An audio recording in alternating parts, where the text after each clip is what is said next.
I wonder if we could zoom out a little bit because you've been in this market for a long time. And I've heard you talk, maybe when you're speaking to the youngsters or maybe the newer people, about how to kind of deal with market cycles. And you once said, quote, if you're feeling the despair, and some are feeling that right now, zoom out. The cycle never changes. Build, accumulate, survive.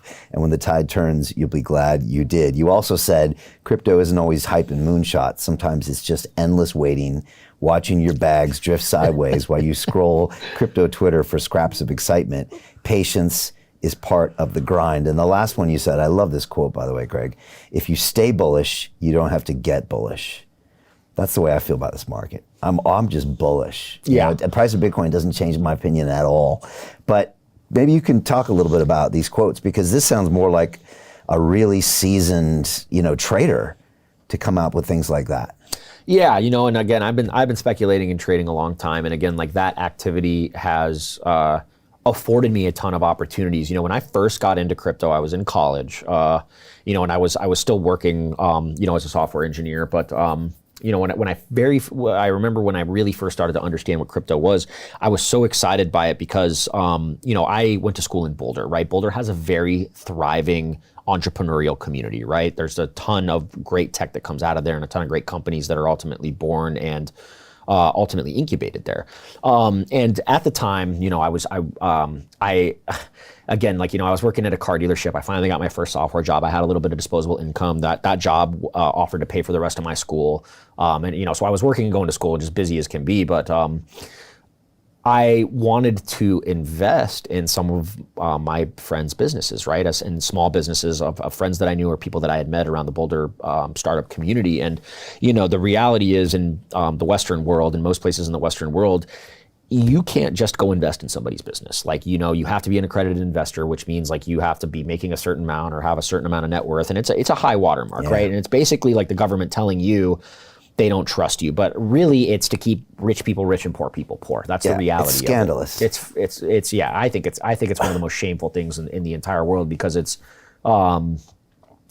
again, man, it's a system of control. It is absolutely a system of control designed to keep poor people poor at the end of the day. But because if you have $5,000 and you want to take a bet on a company, you can't. There's no way to do it. There's no legal way that you can actually do that unless you're being brought in on the friends and family round, and even then, like, the government pulls out the magnifying glass, and some of this is because, lawsuits have started to fly when companies go under, and there have been scams. But at the end of the day, that should be the responsibility of the investor. It's not the responsibility of the government to get in the middle of that. So at that time, like crypto... Spoken like a true libertarian crypto bro. Yes, absolutely, man. And the reality is crypto all of a sudden offered a way for the little guy to invest and make a bunch of money. And that's something that, that's what really first got me enamored with it. It was the fact that I had a couple of wins, but it was also the fact that, like, wait a minute, it's not just me that's having these wins. It's like, it's the little guy. It's for the little guy, right? And all of a sudden, like that totally is what made me immediately fall in love with it. It really is. Because I could look at a company's open source software. I could go look at their investors. I could look at their team. I could call them up and I could be like, boom, I want to invest in this. Like Ethereum, for example. Yeah. Oh God, man, no. And so many other smaller tokens that kind of fell out of that first wave of blockchain programmability that Ethereum ultimately provided was. Like that was my first like real again, in your pre-interview questions you talked about aha moments. That was a big aha moment. I was like, wait a second, this is really crazy. Peter Thiel took $500,000 and turned it into $1 billion using the exact same techniques we're using inside the investment club. He met a CEO, his name was Zuckerberg. He pitched him the deal and he said, okay, I'll give you $500,000. Mark went public and sold the shares to people like you. Well, what happened to Peter? Well, he exited and got a 2,300x return. The wealthy invest in early stage companies, folks. The public markets are for suckers. It's a rigged game. By the way, this happens in crypto as well. It's called pre-sale tokens. This is Solana. Does anybody know this chain? They sold pre-sale tokens for 4 cents. And you can see the date on there, April 5th, 2018. Look at Solana today, folks.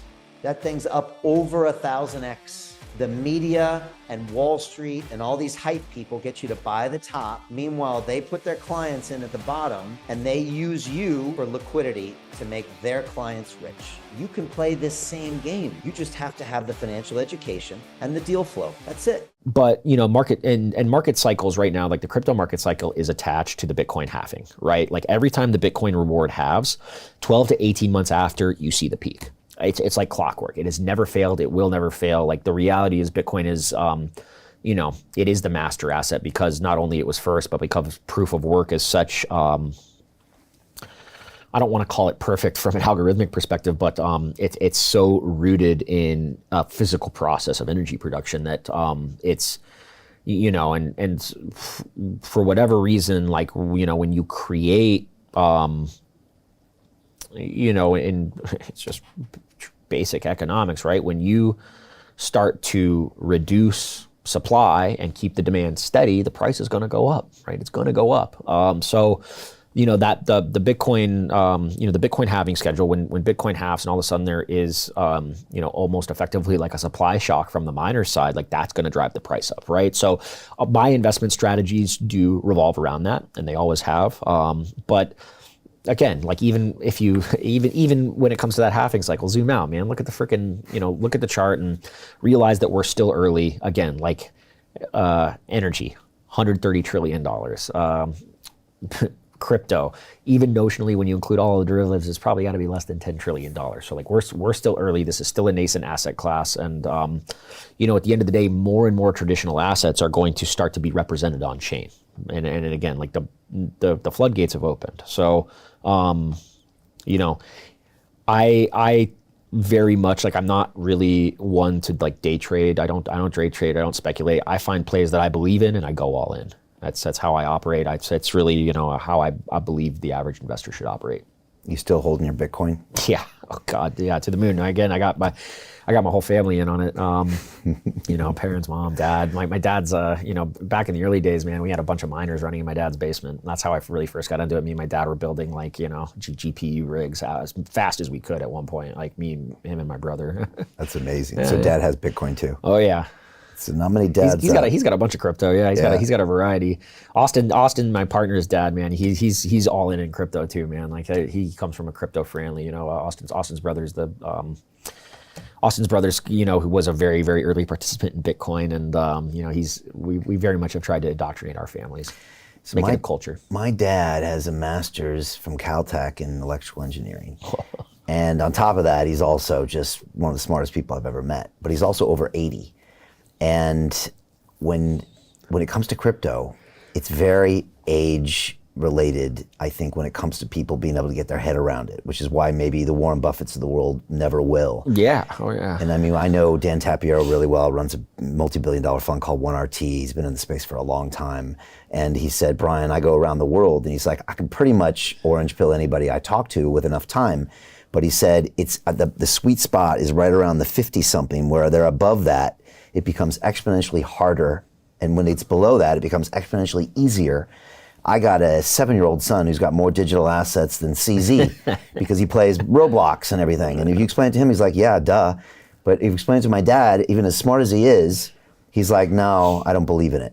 Yeah, and it's especially if your dad sounds like he probably had a successful career, but if it's been working, why would you change it? Warren Buffett's the same way, but Warren Buffett's investment strategies are timeless. But yeah, I'm sure. I'm sure his kids have probably tried to convince him, and a number of people have tried to convince him. And his partner, Charlie Munger, God rest his soul, but he freaking hated crypto. Yeah, man. He was in his 90s, by the time it ended. But you think there is a generation issue with this, because it's something that's really hard for these older people to get their head around, because they didn't grow up with the internet, let alone digital assets. Oh, absolutely, and that spans a variety of technologies, right? Trying to get my grandma to use Chat GPT is pissing in the wind. yeah, it's definitely an issue. Hey, I know investing in crypto is scary. It takes a real leap of faith, because there are so many scams, rug pulls, and bad actors out there. It's a dangerous business, which is why 95% of people lose all their money. Well, that's why I created the London Real Investment Club, so you can access the hottest deals on the planet and use the crypto bull market to create the generational wealth that you deserve. Join my team of over 100 people from around the world that are making millions of dollars behind the scenes investing in blockchain, AI, Web3 games, DeFi, Bitcoin, and more. Don't miss out. Click the link below to book a call with one of my team now. But hurry, this bull market will end soon. I know investing crypto can be scary. That's why you gotta join the investment club. Pull the trigger. Let's do this.